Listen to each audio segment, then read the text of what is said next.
Good evening. I am Bob Earl. I am a drug addict and an alcoholic. I am delighted to be here at your Florida State Conference. Someone's beeper. I love the topic of miracles. That's interesting. I'm in a strange place, so this could well be a strange talk. I never am responsible for what I say up here, and I feel even less responsible at this moment than I have at other times in the past. Even though, I think we sometimes get an impression around Alcoholics Anonymous that somehow seniority means something. That if you are sober a long period of time, you are exempt from life. And that if you're careful about how you work your AA program, you can build a bunker in which you can live. I think oftentimes these bunkers are referred to as ruts, but it's all right. But that you can build this bunker in which you can live, and you do not have to deal with the onset of life. And my problem was actually not drugs and alcohol. They were a solution for me for an awful long time. As a small boy, I was raised by an alcoholic father, a child beater for a mother, and it was not a lot of fun. And now, today, I stand before you practically 33 years sober with probably more information about family systems and family dysfunction than I can use between now and when I die. And I understand now the impact that had on me in my life. I had a tough time in school as a kid. It was a nightmare for me. I had an attention deficit. I didn't like answering questions because I was getting punched for answering them at home.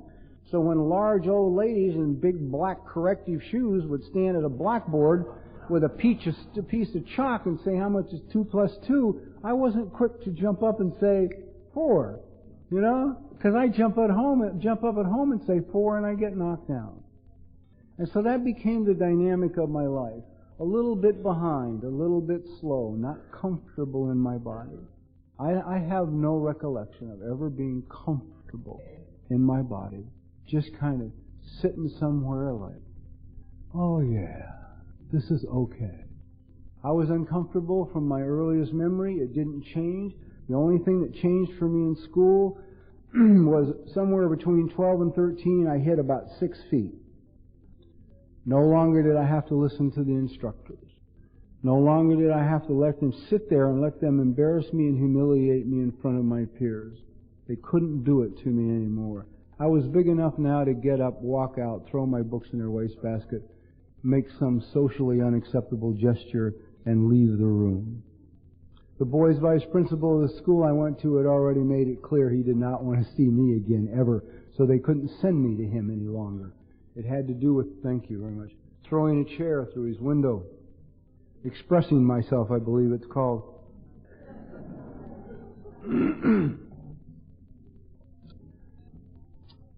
I'll give you an idea of what I was like. At 15 years of age, I had not yet discovered the wonderful world of alcohol and other substances. I can't think of being angrier at any time in my life than I was at 15 years of age. I went to a high school in Los Angeles that was racially mixed called Manual Arts. I think we had more murders in 1950 than they had in 1980-something when they were writing articles about it in the paper. They were so upset with me in that school, they asked me to leave. They sent me to a high school designed for boys like me. There used to be a high school in Los Angeles called Reese High School.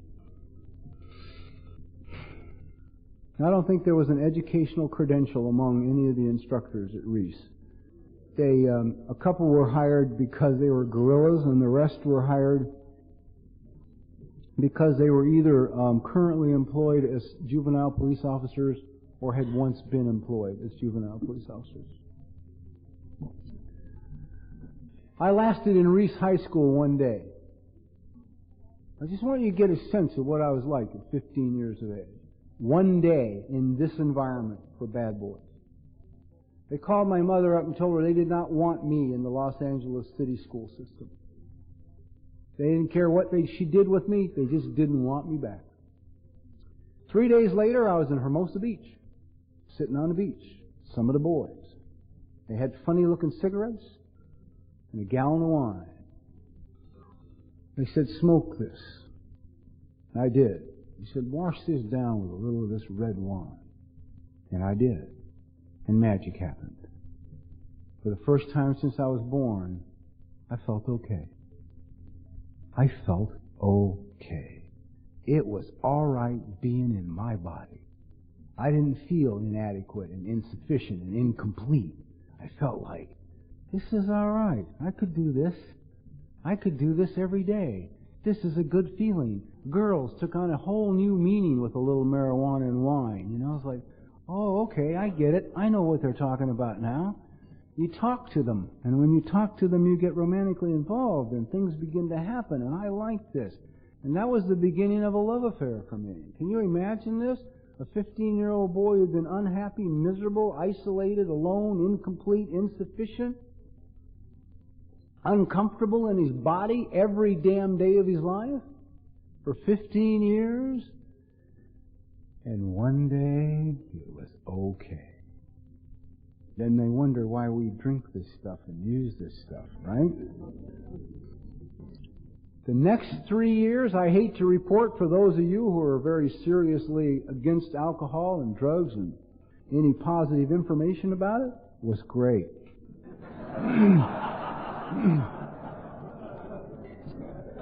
I got to tell you, man, the next 3 years were like driving a fine car down the high road of life. It was good. What I took worked. I knew what to take to make me feel different ways. I could set my mood. I'm bringing narcotics in from Mexico. I got all the adrenaline one human being can stand in my life. I mean, we're down there making deals. People are shooting at each other. We're running for boats. Boats are sinking. Cars are being gunned down. It was just a day in my life. It was like, this is all right. I can do this. This is even more exciting than growing up in my house, you know, with this...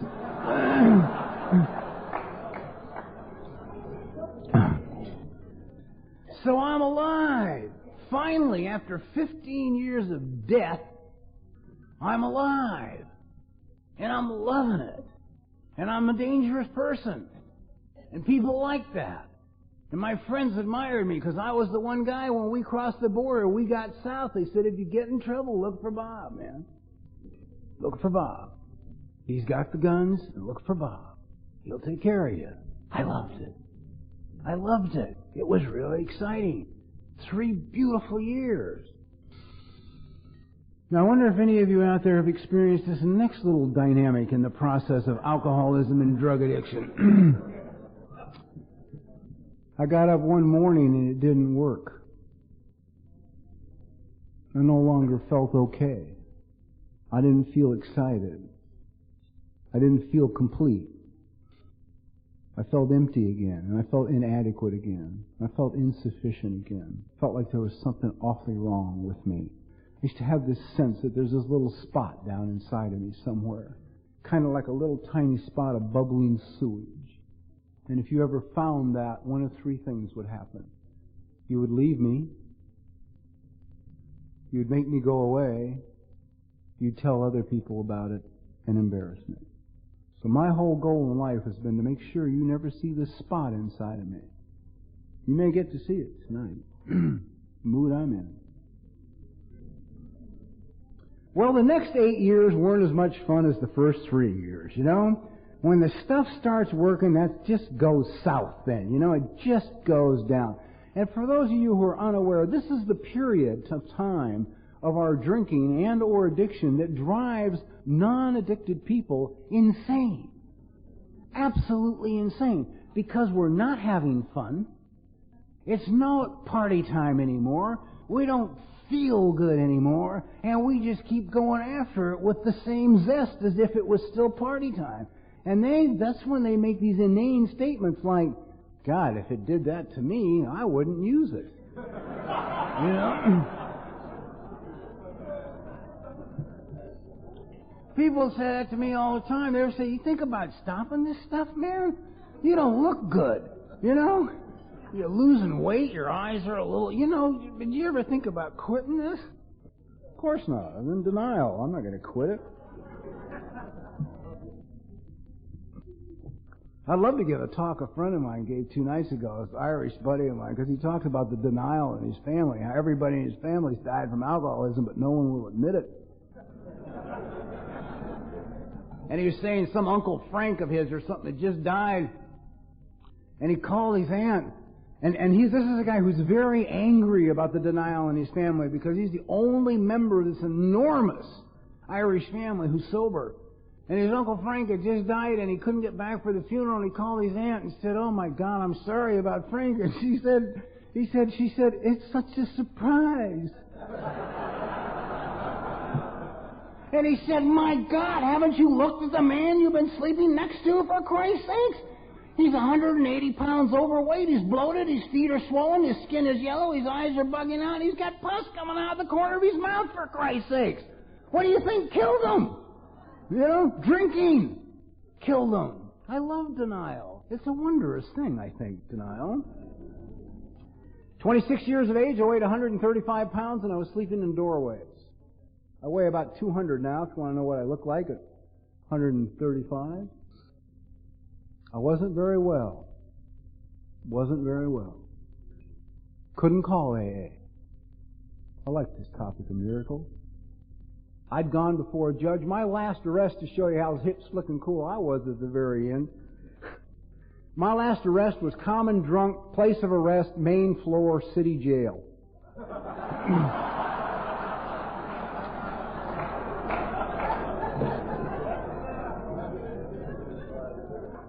Now there's a high roller, you know. Somebody hip, slick, cool, moving in the fast lane. I had been sentenced to weekends for driving under the influence, and I figured as long as you're going to jail anyway, you might as well be drunk. It made perfect sense to me. It didn't make sense to them, so they jailed me. I had to go back before this judge that had sentenced me. I was in serious trouble. With my record, failure to incomplete the sentence could be compounded into a felony, and I was history. So I go before this judge who isn't being kind to anybody that's going before me. The guy that went before me, the judge says, "Okay, I'm going to give you 10 days for your drunk driving, and I'll let you do it on 5 weekends." And the guy said, "Your Honor, if you don't mind, I'd just soon do the 10 days and get it over with." And this judge said, "Well, son, I was trying to have a little consideration for your wife and your child and your employer. But seeing as how you don't either, let's put another 170 on top of that 10. I'm next." I was always looking for the Christians, man, when I was in that spot. I thought, there's got to be somebody here with a program about Jesus that'll take me out of this courtroom. I'll go, too, right now. But there were none there that day. So I said to this judge, he says, "How do you plead?" I said, "Guilty, but can I talk to you first?"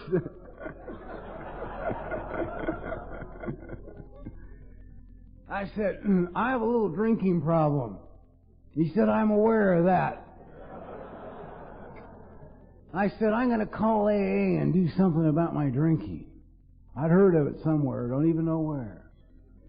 Now I'm expecting the gavel to fall, man. I know I'm history. He says, "Oh, good. I'm glad to hear that." He said, "You know what? You're going to find a new way of life. You're going to meet great people. This will make it okay for you. I'm very happy." He said, "I know this to be true because I have a brother in AA who's been sober 8 years." These are the first words I heard about AA.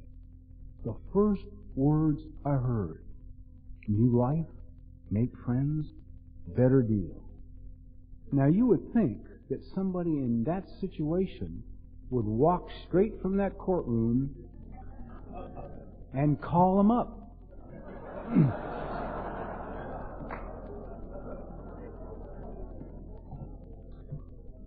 Nope. I had one other little problem going on at the time. I got the ad, I cut it out of the Pasadena paper, and I got a dime, and I was hanging on to my dime, and I was hanging on to my ad. And every time I'd take that damn ad and that dime to a phone, and I'd go to drop the dime in, Every fiber of what I grew up with from the time I was old enough to walk would set in. And that message was loud and clear. I don't ask anybody, anywhere, for help of any kind, ever. I don't mind taking it away from you, but don't offer it to me, man. I'm not going to take it. So here I am, 26 years of age, 135 pounds. All the wiring is gone. Trust me, it's shorted out. I'm not doing well mentally. I'm talking to balls and things and people who aren't there. I'm angry but too skinny to do anything about it. Threaten people and they laugh at you, you know.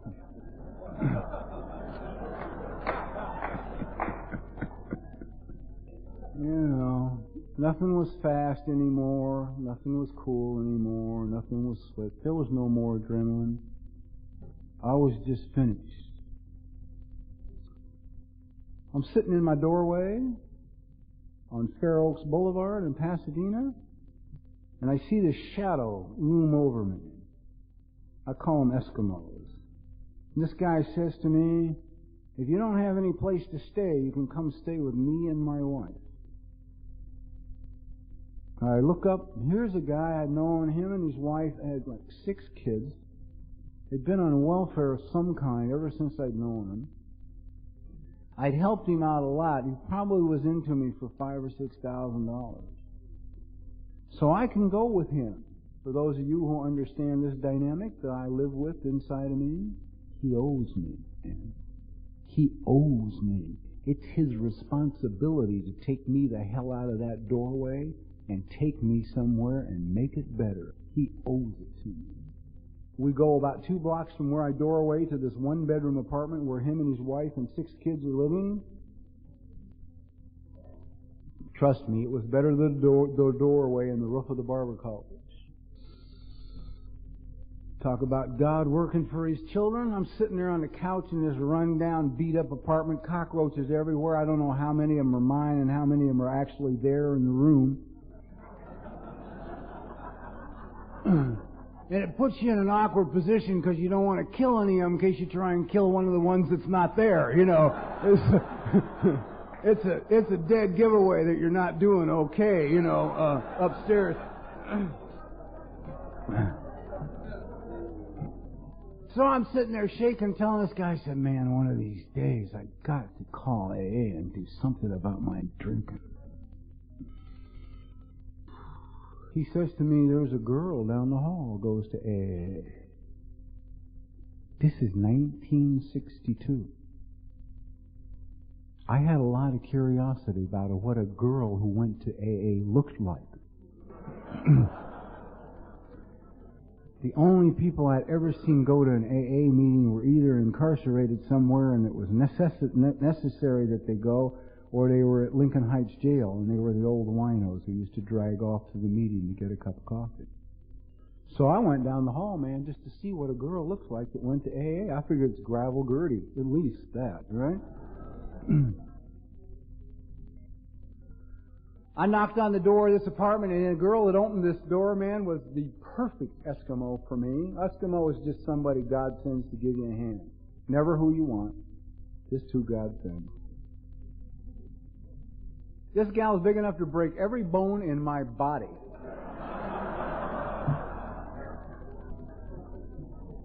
She stood about 6'2", weighed about 235 pounds. She had short, dark hair. She was built like a professional football fullback. Had tattoos. Remember, this is 62. Tattoos down both arms and both legs, and had a half-full pint of booze in her hand. Now, for those of you who are running around mumbling, be careful what you say to the newcomer. I want you to know that was August 28, 1962, and I've been sober ever since, and that was my first image of AA.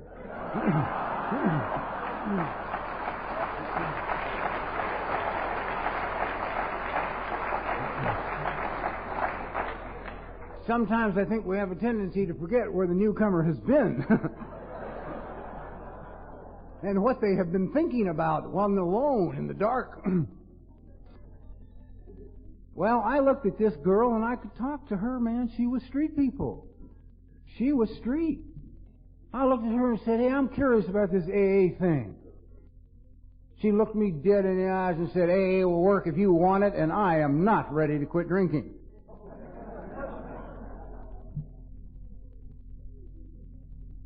Made perfect sense to me. I looked at her and thought, you know what? If I was a big tough broad, I wouldn't give up either. If I had her size and her strength, I'd book it out of here in a second. Well, I'm 26 years old, 135 pounds, and I'm done. She's not done. You know. Actually, she looked like she was just getting started from where I was at. I think she really got to the meeting too soon. She felt a responsibility for the sobriety she had. You want to talk about God working in somebody's life? And she stuck me in her car and took me to an AA meeting to give back for the few days of sobriety she had. Called some guy, had me meet him at the meeting. And the speaker for me at the meeting was perfect. There was two. I've never remembered this guy. He's been offended by it for years. I remember the woman who spoke because she talked about being released from Camarillo, the state mental hospital in California. And her family always thought she had a good time while she was there because she was smiling. And she said it was from eating with the goddamn tablespoons. You know, it just kept spreading her mouth.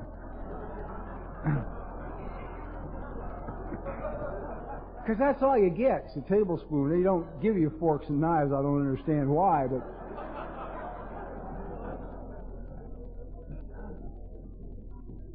And I had eaten with the tablespoons. I thought she was great. I loved her immediately.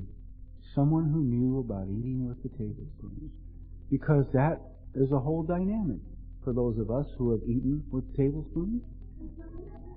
Those of us who have spent days whacked out on Thorazine trying to have races backwards in our paper slippers down the hallway. Something to do on a Friday afternoon.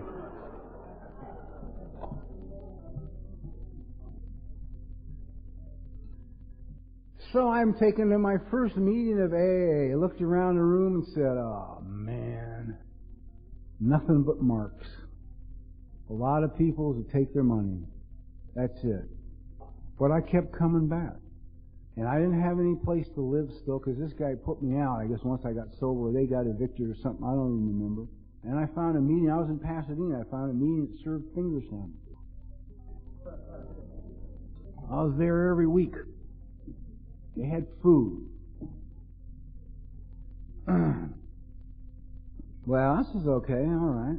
I'm just don't know where it's going, but I'll take it as it turns out. When I was 3 weeks sober, everybody, there's this whole big movement in their different areas in AA. We got so many people making so many rules now, none of which are written down anywhere. I'm just amazed by all of them. And one that has been around forever is don't get emotionally involved your first year. I don't know who the hell wrote that. Or came up with that, unless it's somebody who was just incapable of having a relationship. Because actually, if you can get emotionally involved your first year, it will bring you closer to your sponsor than any other activity.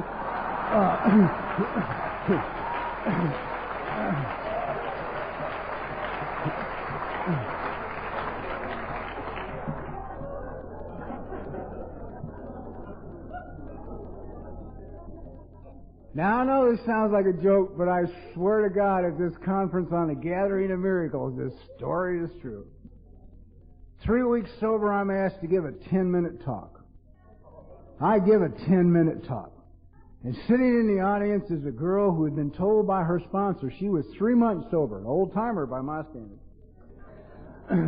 She had been told by her sponsor that if you hear anything you like at a meeting, take it home.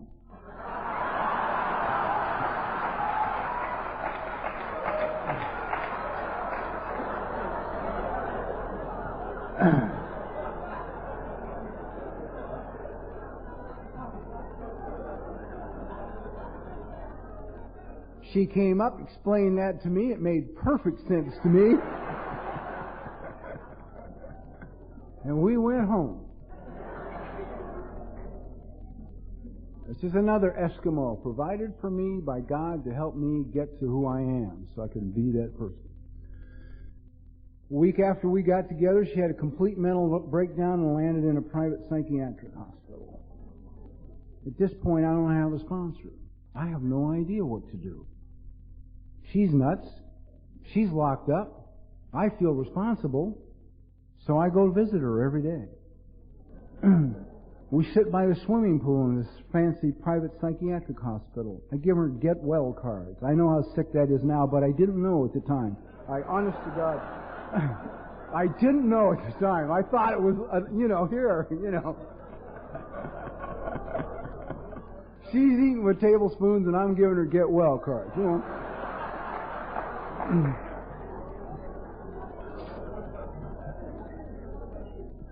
And we're planning the rest of our lives together with God, AA, and the Big Book.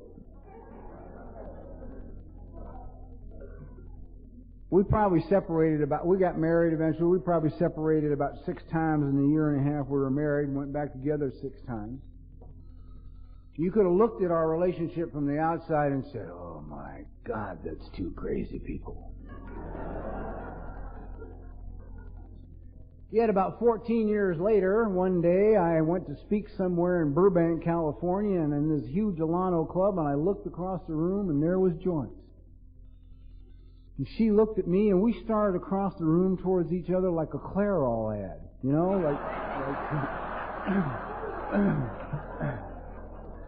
And we met in the middle of this Alano club and embraced each other and simultaneously said the same words. Thank you for being part of saving my life. And it had been stormy, and it had some terrible moments. But we both knew that we saved each other's lives. She trusted everybody.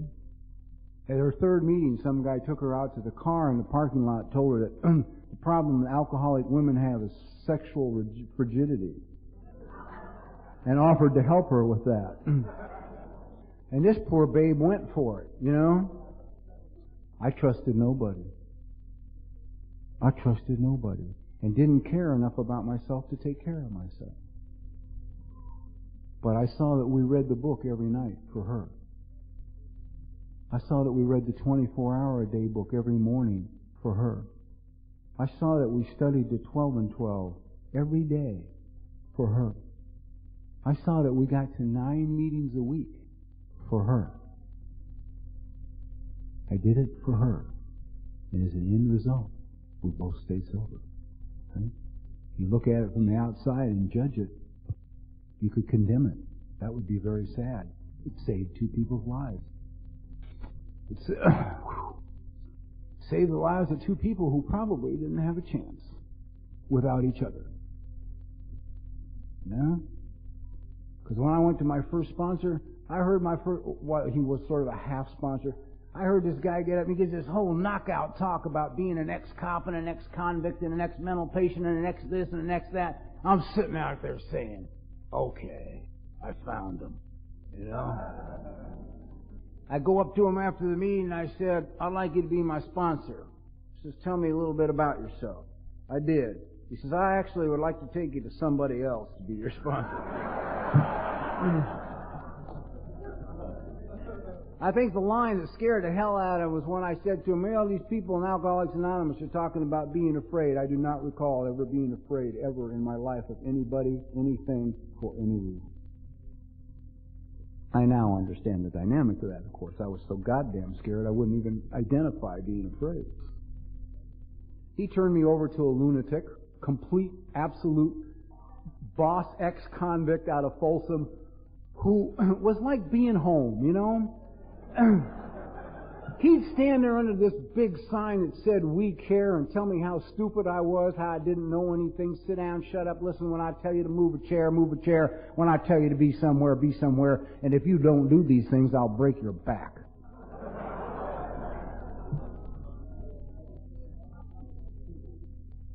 Made sense to me.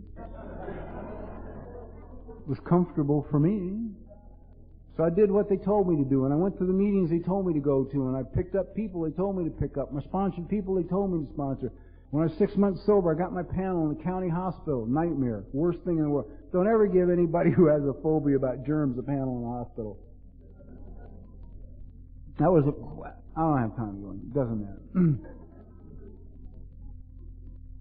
I am eternally grateful to the program of Alcoholics Anonymous. Eternally grateful.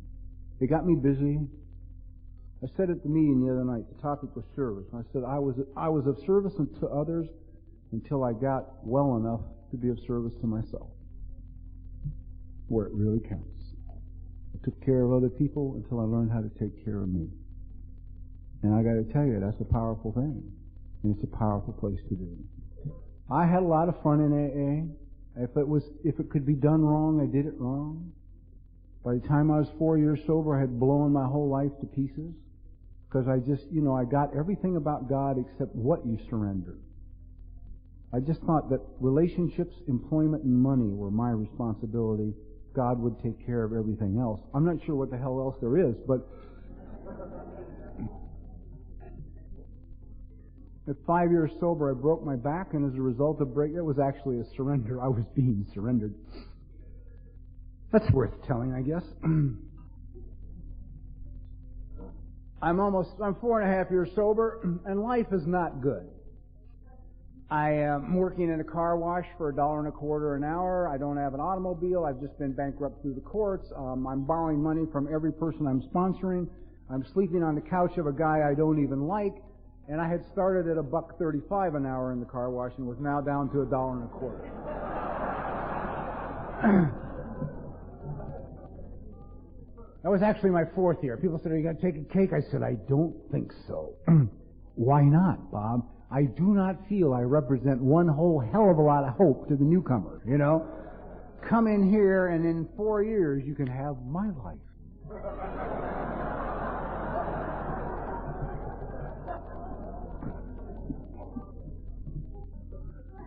I had one small problem throughout my sobriety. Every day I didn't drink, I got crazier. Other than that, it was going okay.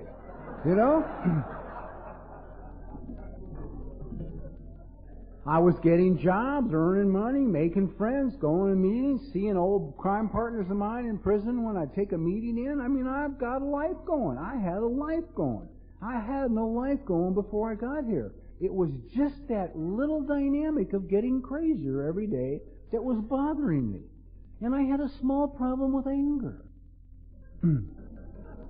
It seemed to materialize about the time I turned the key in the ignition.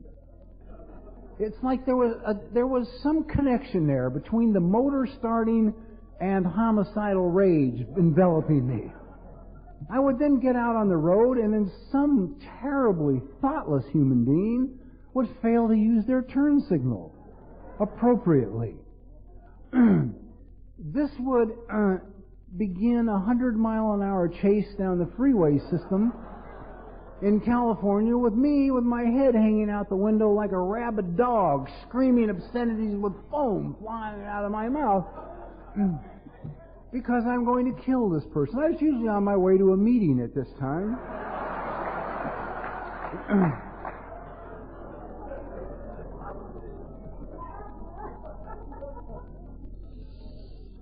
Usually they got away, some of them didn't, and those who didn't found me standing in the middle of their hood at the bottom of an off-ramp trying to discuss turn signals with them and the appropriate use of them. Just a little early sobriety, Anger is the dubious luxury of normal men. I'd pull into the parking lot outside the meeting, wipe off the foam, get that wild dog look out of my hair, stroll into the meeting. Somebody'd say, "How are you, Bob?" I'd say, "Fine, thanks."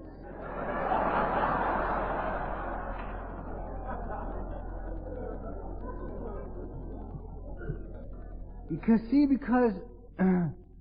here's a guy who's incomplete, insufficient, inadequate, uncomfortable in his body, and he has this little terrible bubbling pot of sewage he wants no one to see. And I learned early on in AA, everybody's fine. The good guys are fine. The other people are a problem. The good AAs are always fine no matter what. Our meetings would be more realistic if when the greeter would shake people's hands at the door and say, "How are you?" if a number of the people would just fall to their knees and grab the greeter around the ankles and begin to sob on their shoes. I can't.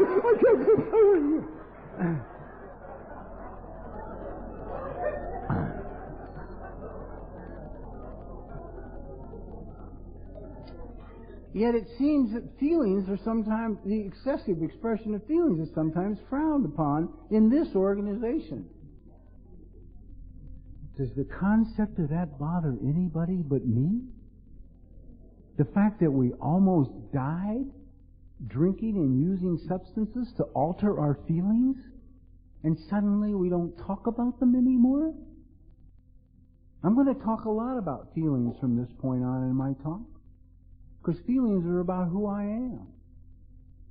And feelings, and talk about feelings may make you uncomfortable. I have a dear friend, Edie, and I like what she says. When she tried sharing in a general way, she kept drinking. When she finally started to talk about her feelings, she got sober. So if my talking about feelings is going to make you uncomfortable, leave. You know? If you don't want to hear about feelings and it's going to make you uncomfortable, there's a lot of integrity in just getting up and walking out and not keeping yourself here for it.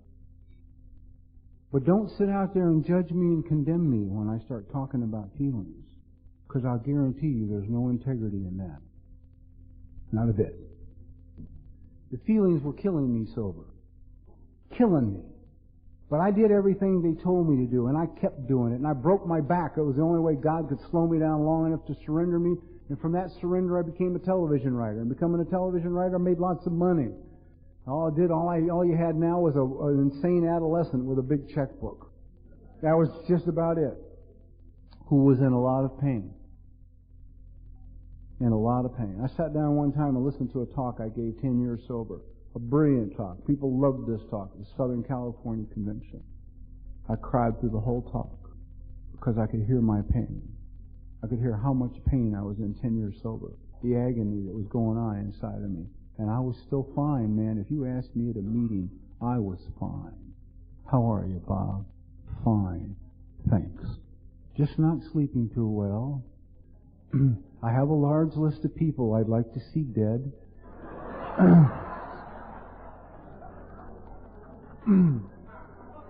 But other than that, I'm doing pretty okay. Giving great AA talks.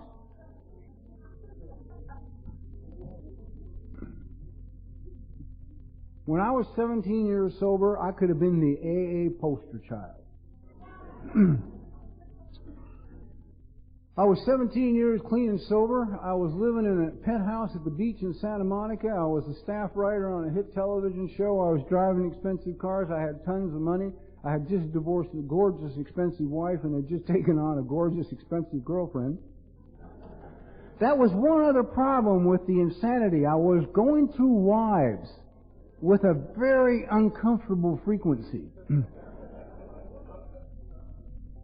It's an expensive habit. Because I used to be very afraid of an angry woman, so I'd do anything to make you not angry, including give you credit cards to shop with. To the men out here tonight, I'd like to tell you that's not a good idea. No one can shop like an emotionally unhappy woman.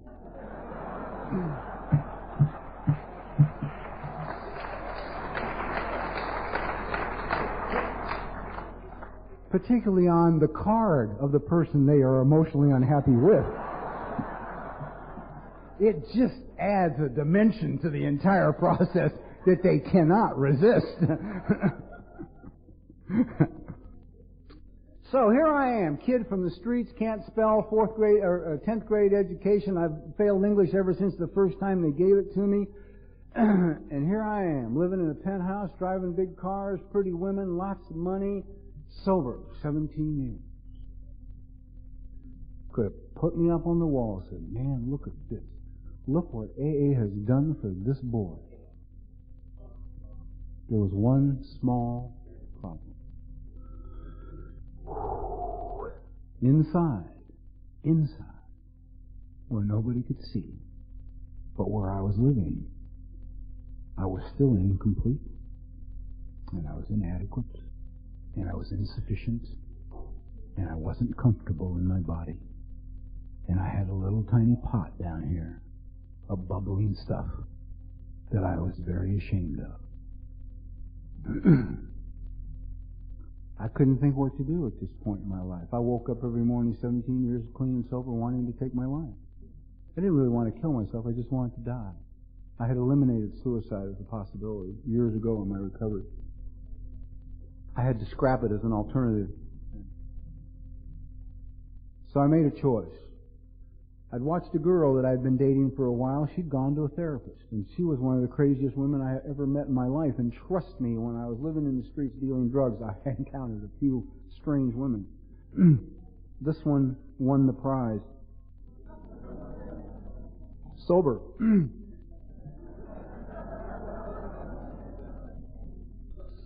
I'd seen her go to this person and get help, and I said to her, what's the name of that lady you want to see, man? Because I've done everything I know how to do. I can't do it any different, and I cannot do it any better.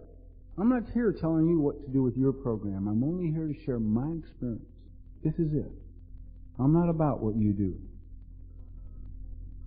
I said, I've worked these steps. I've written 32 goddamn inventories. I've driven probably 150,000 miles carrying this message into institutions. I've sponsored so many people I can't count them. I've gone to so many meetings I can't count them. I've worked so many steps so many times I can't count them. And I'd like to lay down somewhere and die now because the pain inside of me is just too great. Too great. She gave me the lady's name, and I went to see this woman. And for those of you that have any problem with sober people going out and see therapists, and if you happen to hold this book up a lot and, and tell everybody this is it, I'd suggest you read page 132 or 133. Might be some interesting information in there for you.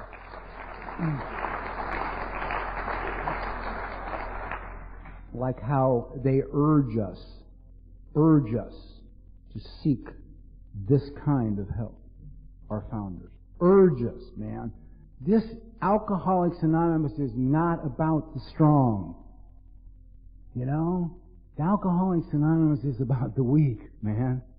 It's about coming in here and getting the help you need to get a new life. It's not about coming in here and pretending you're okay. It's not about coming in here and trying to impress me that you're fine when you're not fine. It's about coming in and sitting down with me in a room, and when you don't feel good, you tell me and you just sit there and you cry. And I might hurt so bad for you, I'll cry with you. See, that's the Alcoholics Anonymous I want to belong to. I want to belong to an Alcoholics Anonymous that's inclusive. Includes people, not excludes people. Bill Wilson said in 1965, Alcoholics Anonymous has become so big it can never be destroyed from the outside. It will only be destroyed from the inside by intolerance. 30 years ago he got it. Will only be destroyed by intolerance. So I go to see this woman therapist. I sit down in her office and she says, start with your childhood. Tell me a little bit about yourself. I said, well, when I was 15 years of age, they threw me out of Manual Arts High School. I said, I discovered the wonderful world of drugs and alcohol, drank, used, smuggled drugs for 11 years, rolled into the doors of Alcoholics Anonymous 17 years ago. Been clean and sober ever since. She said, wait a minute. I said, start with your childhood. You weren't born at 15. I said, I don't remember it. She got this smile. Now, I was very cynical by this time in my life. I thought the smile meant that when I left, she was going to call the Rolls dealer and tell him she'd take the one with a full leather interior. Because she had somebody who was going to be paying for it.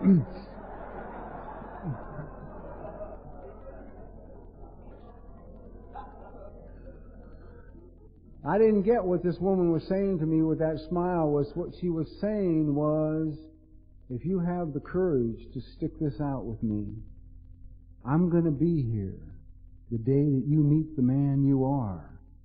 as opposed to the man you believe yourself to be. Well, God, you know what?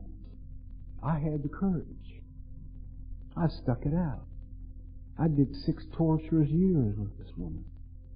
I had to go back and remember every goddamn time at 2 years old, this beautiful blonde-haired, blue-eyed little boy took a right hook from his mother and had his nose broken and his eyes ripped off. It was kicked across the room.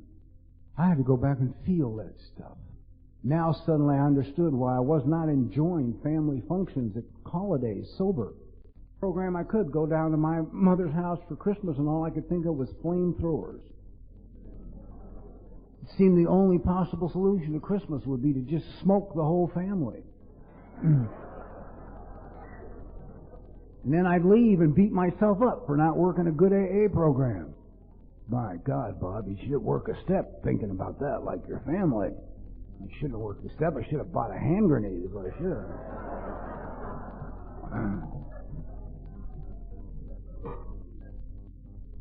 So I had to deal with those feelings in that room with that lady. I had to cry and crawl and die and scream and yell. At one point in my sobriety, I met a gal. We dated for 2 years, decided that we finally had a relationship that would work. We got married. 30 days after we were married, they diagnosed cancer, and 3 months after they diagnosed the cancer, she died. I was 10 years sober then. It's about the time I gave that great talk that everybody loved. People would come up to me and say, Bob, I'm so sorry. And I'd say, she's gone home to be with her father. I was a good AA. I didn't have any grief. I'm a strong person. After 3 years of sobriety, 3 years of therapy, one day I walked into my therapist's office on an unfortunate Monday morning. This girl lady's name was Taylor, and my therapist said to me, Bob, I think today we need to talk about Taylor. I never knew what grief was.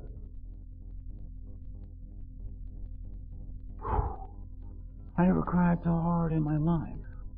I never missed anybody so much in my life. After about 3 or 4 hours with her, I went home and spent 3 days locked up in my condo, sitting in the corner on the floor. All I could do was cry and crawl and scream and yell and cry and crawl. And I know that's healthy. I know that's not mentally ill. Because I just watched a 3-year-old little girl lose her grandma 4 years ago, and I watched her grief and was in shock. In shock at the level of the depth of the pain this child felt over the loss of a grandmother she'd only spent 2 years with. She'd wake up in the middle of the night screaming like a wild animal. And when she'd get all done screaming, she'd look at my wife and I and say, I miss my Dee Dee. Her grandma. I had to learn that anger is appropriate. And that I got lots of it. And if I don't do something about getting it out of me appropriately, it comes out sideways. Poor innocent people get murdered. I go to the dry cleaners and they give me a shirt with a missing button. This is not really too big in the overall scope of day-to-day life.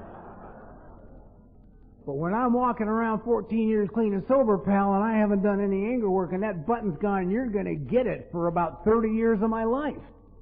For every rotten, no-good son of a bitch who ever crossed me, I'm going to get you over this button.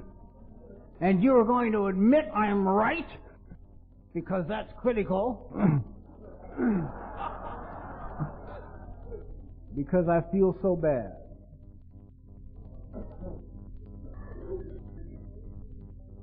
One day, sitting in that room with that woman, I met Bob. I found out that that little tiny bubbling pot of stuff inside of me is shame. I'm ashamed of who I believe myself to be. And that was taught to me. Wasn't my idea. That was taught to me. I was raised to believe that I wasn't enough, that I was incomplete, inadequate, insufficient, and that there was something terribly wrong with me. We went to work on that. And we found out I'm a good guy. I have a big heart. I'm not some dummy who can't answer questions in school. I'm a highly intelligent human being who was just getting his brains kicked out and was suffering from an attention deficit because I was under so much tension I couldn't think. I couldn't think. Thinking was too hard, too dangerous, took too much time. They didn't have the time for me. They had too many children. So if you were slow, you were pushed aside. And my nightmare was I was slow with a high IQ. And in the days I went to school, if you were slow with a high IQ, it was perceived as intentional, your slowness. So I was not a troubled child that needed help. I was a bad child. I liked the guy I met in therapy. I came out of there standing pretty tall. I'd walk by windows and I'd see a reflection of myself. And for the first time in my life, man, I smiled. Instead of thinking, who is that crumb? You remember, how many of you had the sponsor tell you in the beginning, go home, look in the mirror, and tell yourself, I love you? Not a good exercise for me. I'd stand there and look.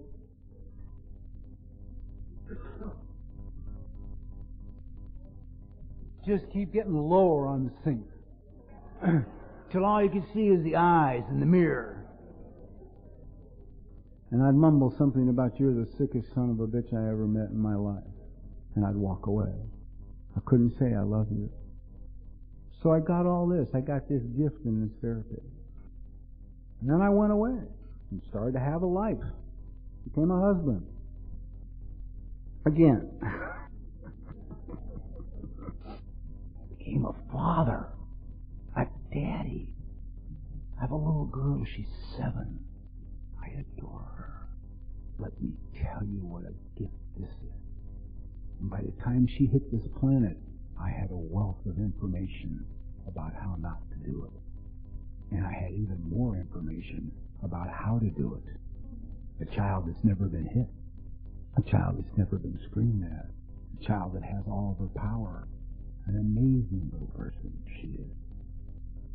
But in this process of being a dad and being a parent and being a writer and being sober and having life, somewhere down the line I got busy. We just got busy. And the relationship kind of got a little stale and we just got busier and busier. About 3 weeks ago, I was in Southern California. I'm back trying to put my TV writing career back together again. I took a little 10-year break. And it's going well, by the way, I might add. You know, it's just like when I started, all over again. Doors are opening, everything's going fine. But I was in Los Angeles, and I had to go to a memorial service in Laguna Beach for a friend of mine, a guy who had been a friend of mine for 32 years in sobriety. He and his wife loved me when not one person in AA would love me. I was their bad boy. They adored me. I used to go down to their home in Newport Beach every weekend and play volleyball. Well, they didn't let me play a lot of volleyball because I played jailhouse volleyball. But, you know, they taught me better how to play civilized volleyball. You cannot knee the guy under the net, Bob, when you go up. So you could do it where I come from. And he died, and I go down to this man's memorial service. Huge part of my life. They were dear friends of my wife and I, the one who died. And I'm sitting in this memorial service, 400 or 500 people gathered in this hall in Laguna Beach. And by now I'm 32 years sober. And a lot of beautiful, sincere, really great AAs are getting up to this lectern and they're saying, God damn, John was a fine man. Boy, I love John. He was a good speaker. He was a good sponsor. He was a kind man. He was a good citizen. And I sat there and got very suddenly really uncomfortable. And it felt to me like it was my memorial service. And I thought, they're talking about me, man. They're talking about me. 32 years sober. And I feel like this should be my memorial. And I had to go home and sit with a friend of mine in Santa Fe. And I had to get it that I was in a lot of pain. And I had to get it that I lost me one more time. I'd done all that work, man, and I was gone again. Gone. The most valuable thing I ever found, the greatest gift Alcoholics Anonymous ever gave me, was a place from which to find myself. And I was gone again. So I want to tell you that last 3 or 4, this is all very current here. I like to be current, my talk. My drinking was so goddamn long ago, I don't even want to, yeah, stop it, Bob, shut up.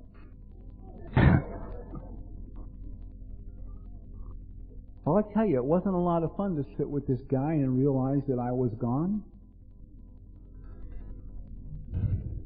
And that I felt like a memorial service should be held for me. So I had to evaluate my whole life.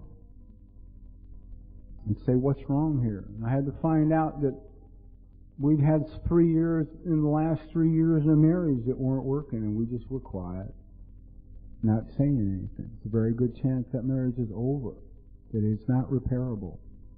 It's not repairable. I had to suffer the pain of my support system was gone. I hadn't been in touch with my friends who really loved me and adore me. I'm out walking around 32 years clean and sober, completely disconnected from the universe. But you see, I got tools now, man. I got a ton of them. I've got a ton of them. And I spent a very bad week, 32 years sober, recognized AA speaker, workshop leader. I don't think we'll be doing any more workshops on relationships, however.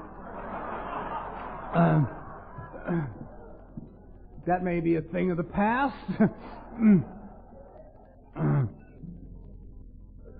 And I had to go get my ass on an airplane and fly to Tom Alibrandi in Santa Cruz, one of my best friends of 30 years of recovery, and sit in his living room and cry and let him hold me and say, I'm lost, I don't know where the hell to go, and I don't know what to do, and I'm scared, and I don't want to lose my baby, you know? I don't want to lose my baby, and this is going to cost me to lose my baby. I'm going to have to be a goddamn visiting father. I don't want to be one. I want her with me. And she's not going to be with me, because the pain of staying there is too great. And the message I want to carry to my child is not that you shut up, sit down, and die. The message I want to carry to my child is that, God damn it, you go for your dreams. And you don't quit, and you don't ever live a life that's without passion. Not for a heartbeat. It's too short. We're not here long enough. And it broke my heart. And I thought, what am I going to do? I'm going to lose this baby. And I thought, well, screw it. I know where I found myself once. I'll go back. So 10 years later, I show up in Los Angeles at the door of this woman. And I said, you know what? I'm in serious trouble. I'm 30-some years sober, and I am in very, very serious trouble. I have lost myself. And I found myself here originally. And I'm back. Because I need to find myself again. She put her arms around me and said, come on in. We have a little work to do. I thought that was a gross understatement at the moment, but I said, I'm in trouble. I need help. She said, we all do. We all do from time to time. She and I have been busy. I'm delighted to report, if you can't tell by my presence at this podium, I'm back.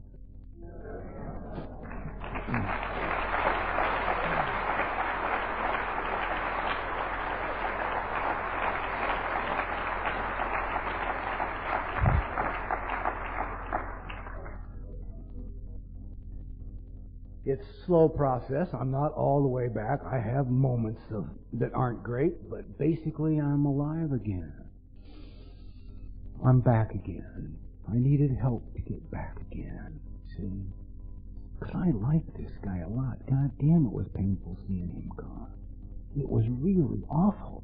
And I never used to like myself. I used to spend every opportunity leaving me. I mean, you know, I don't know what you do with your meditation, but I just used to go away somewhere, anywhere, for hours on end. So the message I'm trying to say here is, gathering of miracles is such an incredible motto for the conference. I'm a hell of a miracle. I am a hell of a miracle. And my God has provided for me from the first guy that took me out of my doorway and took me to his rundown apartment and sent me down the hall to this monstrous chick with her tattoos and her half-full pint of booze, to the little gal I was dating who was so nuts who went to the therapist, and then when I was sick I was able to go see the same woman, to the kind of friends that support me now when I'm in crisis and ask nothing of me except, what can I do for you? I call my best friend, he says, get on the plane, there'll be a door key out front, I'll see you when you get here. I have a thesis to write, but I can take a couple of days off for you. This is an AA buddy. We've been there for each other for 30 years. All these people provided by God. Every one of them. Stuck in my life to give me a full life. So if you're going to sit around and worry about stuff, I got to tell you, man, I'm the best living example I know that there is an all-loving God, an all-powerful God. And I don't know if this sounds arrogant, but I'd have to say I think we could possibly be in his favorite classroom in Alcoholics Anonymous, because the victories here in this room, the miracles here in this room. See, I know the pain in this room. I don't believe this bullshit share in a general way. Screw you.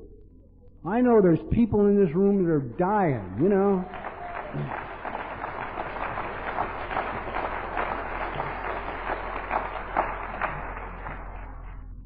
I'll end with this. I was told in Alcoholics Anonymous by all my sponsors, at one point I had 6, it took about that many, that the single most important step I would ever work was the amends step. This step, they said to me, separates the men from the boys. This step will set you free. There is no step, my son, you will take in this program other than the 9th step, and that one is the big one. And I did it, and I took it. And I went out and faced people that told me they were sorry I had found recovery. You know, I mean, it was not what I'd been hearing about from the podiums, okay? This was not a fun experience. Of course, I had a few, never mind. So, what I believe is the dynamic of recovery for people like me is this. You come in here, alcoholic, addict, whatever the hell you are, again, I believe, let's be inclusive, not exclusive. And the first thing most of us have to deal with is the consequences of our addiction.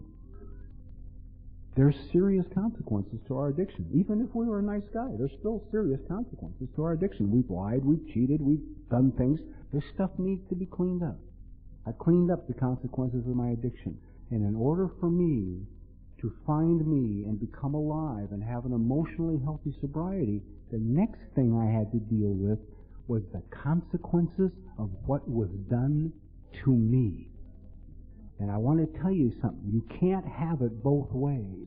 You cannot say to me, Bob, I'm sorry that your mother beat the crap out of you, but that's a long time ago. Would you just get off that shit and get on with today and stop sniveling?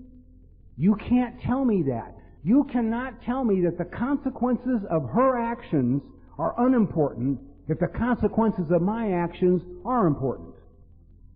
It won't work, guys. It won't fly. So, I know I get a lot of controversy and often am considered the heretic of AA and the rest of that crap. Interesting reputation for telling the truth, isn't it? About me, not about you, just about me. So I'm here to tell you I believe in miracles. I believe God loves us.